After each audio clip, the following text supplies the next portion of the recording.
Breaking చూస్తున్నాం. చిలుకూరు బాలాజీ దేవాలయ అర్చకుడు రంగరాజన్పై దాడి జరిగింది. తన ఇంట్లో ఉన్న సమయంలో కొందరు వ్యక్తులు వచ్చి ఆయన్ను కొట్టినట్లు సమాచారం. రామరాజ్యం పేరుతో నల్లటి దుస్తులు ధరించిన కొందరు వ్యక్తులు ఆయనతో వాగ్వాదానికి దిగి దాడికి పాల్పడినట్లు తెలుస్తోంది. అందుకు సంబంధించిన కొన్ని వీడియోలను రామరాజ్యం పేరుతో వైరల్ అవుతున్నాయి. దాడిపై రంగరాజన్ పోలీసులకు ఫిర్యాదు చేశారు.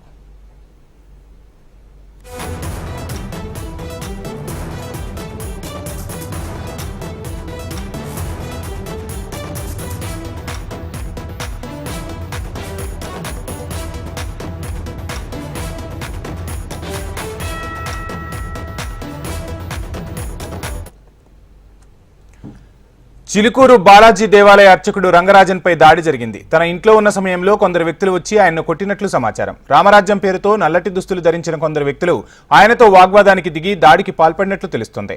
అందుకు సంబంధించిన కొన్ని వీడియోలను రామరాజ్యం పేరుతో వైరల్ చేస్తున్నారు. దాడిపై రంగరాజన్ పోలీసులకు ఫిర్యాదు చేశారు.